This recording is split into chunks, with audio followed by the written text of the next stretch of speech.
Radio Arc-en-Ciel et Iris vous donnent le sourire. Matinale VIP ce matin en compagnie de Roselyne Roy. Vous êtes éditrice et conférencière.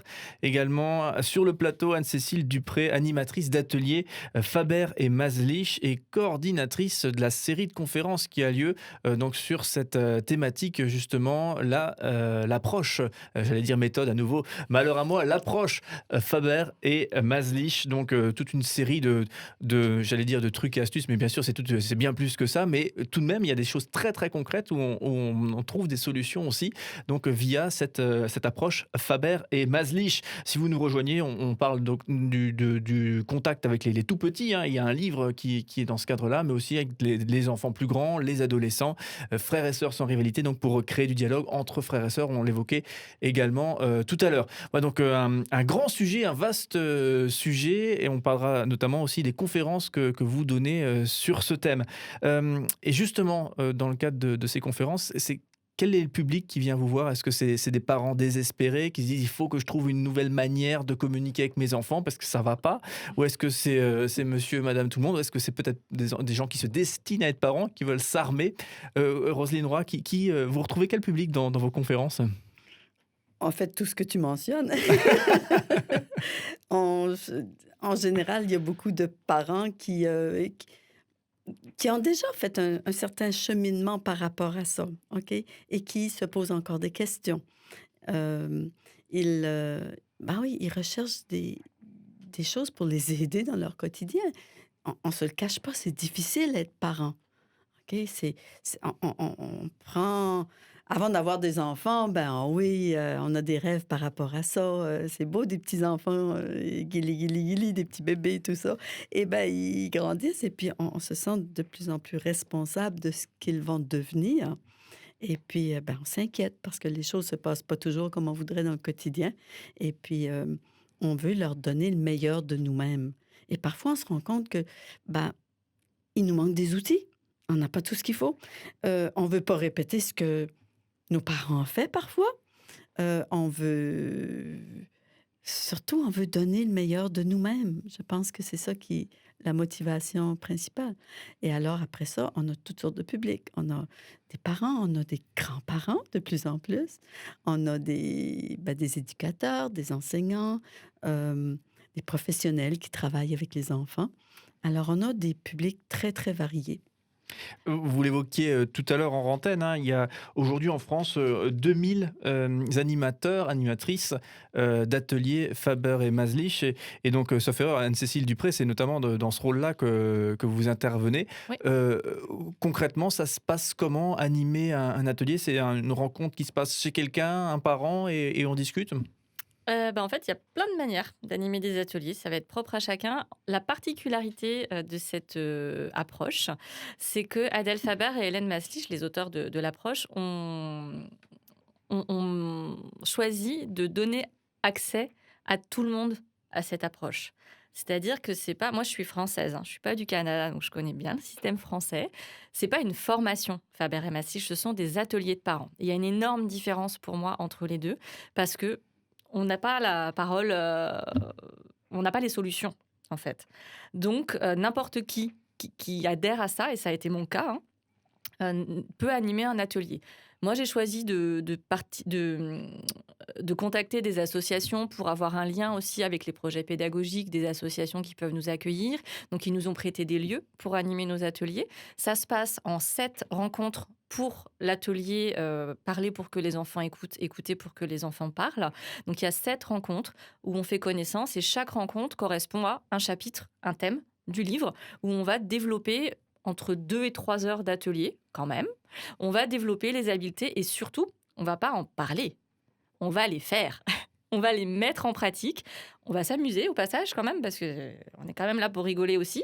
Et on va pratiquer, on va se mettre à la place de parents, à la place d'enfants, et on va vivre ce que ça fait les situations, et on va essayer de faire la situation un peu d'habitude, où ça marche pas forcément, et d'essayer d'explorer comment on pourrait formuler ou faire pour que ça marche. Et waouh, ça m'a fait ressentir ça. Oh, j'aurais jamais cru.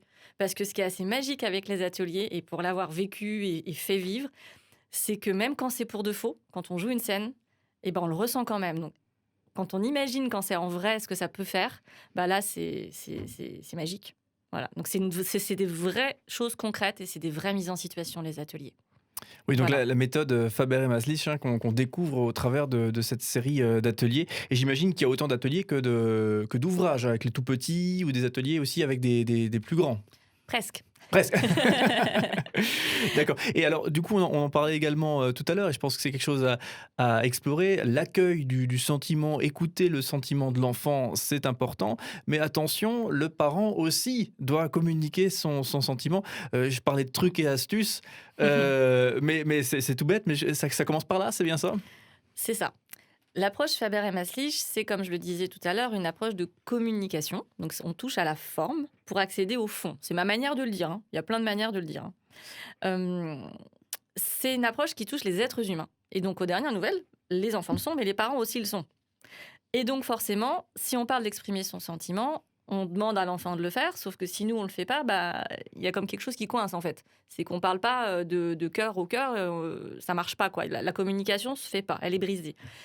Donc, si on apprend en tant que parent, on prend l'habitude, en fait, hein, de changer, si c'est pas ce qu'on fait déjà, bien sûr, hein, sa manière de communiquer en commençant déjà soi-même à se dire, bon, moi, je vais aussi le dire quand là, je suis fatiguée ou quand je suis pas disponible ou quand je serai disponible, mais dans 15 minutes parce que j'arrive du travail et que là, j'ai juste besoin de souffler, en fait, parce que la journée, elle n'a pas été du tout comme j'aurais voulu. Eh ben, faut le dire. Et ça, l'enfant, à notre grande surprise, quand ça se passe, bah, en fait, il est capable de l'accueillir. Alors peut-être qu'au début, si on l'habituait à autre chose, il y aura un petit temps d'adaptation, mais c'est OK. Il va s'habituer, il va petit à petit pas comprendre, mais juste s'habituer au fonctionnement de papa-maman, parce qu'on parle de papa et maman, ou maman-maman, ou papa-papa, après chacun fait ce qu'il veut. Mais il faut s'exprimer, parce que moi, la petite phrase que j'aime bien, encore une fois, c'est l'exemple, c'est nous. L'enfant, il va calquer ce que fait son parent, en tout cas, quand ils sont tout petits, c'est ce qui se passe. Et plus on va donner ses habitudes de faire, plus l'enfant va se calquer dessus. Et c'est la meilleure manière de transmettre. Expliquer à un enfant, lui faire comprendre, lui faire un sermon, une disserte, tout un discours, bah, au bout de 10 secondes, vous l'avez perdu, hein. Ça marche pas, hein. Alors que lui montrer, pouf. Donc commencer par communiquer son propre sentiment, et ce qui permet aussi peut-être de le débloquer lui-même, l'enfant, à communiquer le sien. Tout à fait. D'accord. Et aussi, le summum dans ça, c'est le jour où ton enfant te regarde et dit « Oh, t'as l'air fatiguée, maman. » Ouais. Ou tu Ça es, fait rêver. Ouais. ou tu es triste. Ou... Oui, Mais ça arrive. Éventuellement, ça arrive. Ou bien l'enfant qui le fait avec son frère ou sa sœur, qui est capable de voir que ben, tout de suite, son frère ou sa sœur, c'est mieux de ne pas lui parler, hein, parce que Ouais. il y a un truc qui le dérange, là, et puis c'est pas le moment. En tout cas, des ouvrages qui retracent eh bien, ces thèmes. Donc, j'en prends quelques-uns au hasard, mais parler pour que les tout-petits écoutent. Donc là, si vous êtes parent de tout-petits, j'imagine que vous allez trouver plein de choses à appliquer pour que ça se passe bien à la maison. Donc, c'est En pour fait- les 2 à 7 ans, hein, c'est bien ça? Et en fait, ce livre-là, il a été écrit par Johanna Faber, qui est la fille d'Adèle. C'est le dernier livre publié aux éditions du Phare.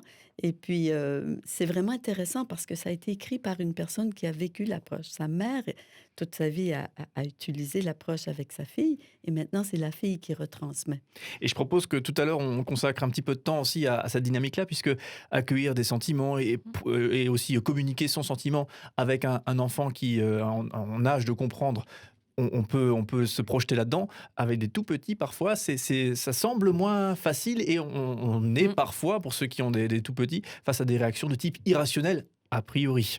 Ce qui est Voilà. logique. Et donc, comment sortir la rationalité et la compréhension du sentiment dans ce mouvement qu'on ne comprend pas chez l'enfant? Moi, je propose qu'on prenne un peu de temps tout à l'heure là-dessus. Et on le rappelle aussi, un autre ouvrage, et c'est le best-seller, hein, c'est celui qui est le plus connu, puisqu'il est traduit en 30 langues. Parler pour que les enfants écoutent, écouter pour que les enfants parlent. Oui, j'allais dire pour que les parents parlent. Non, j'ai dit une bêtise, c'est ça? Non, c'est bon, ça c'est bien fini.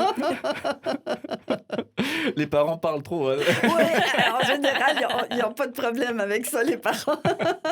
Voilà, et donc aux éditions du Phare, donc la maison d'édition que vous dirigez, Roselyne Roy. Donc voilà, toute une série de livres, il y en a d'autres et on en parlera aussi tout à l'heure, donc qui vous permettent de trouver des solutions à des problèmes peut-être concrets ou peut-être pas de problème, mais à trouver effectivement des approches tout à fait intéressantes. Faber et Maslich, on le rappelle, hein, c'est le nom de cette approche si vous souhaitez. Ou bien parler pour que les enfants écoutent. En fait, encore avec la modestie d'Adèle, elle aurait préféré que la méthode soit répandue sous le nom de parler pour que les enfants écoutent. Mais en France, ici, on est habitué à l'appellation Faber-Maslich, oui. Oui, enfin, j'avoue que moi, je l'avais déjà entendu sous ce nom-là, C'est donc ça, je répète bêtement. Ça va. Voilà, et on Oui. parlera également tout à l'heure des conférences que vous avez pu donner, puisqu'il y a également une conférence qui est à destination des enseignants, puisque parler pour que les enfants apprennent, voilà encore une autre thématique qui est proposée dans l'un des livres. Et voilà, on veut savoir ce qu'on peut dire aujourd'hui aux enseignants et quel est l'accueil aussi que les enseignants font de cette approche Faber et Maslich. Désolé, je l'ai redit.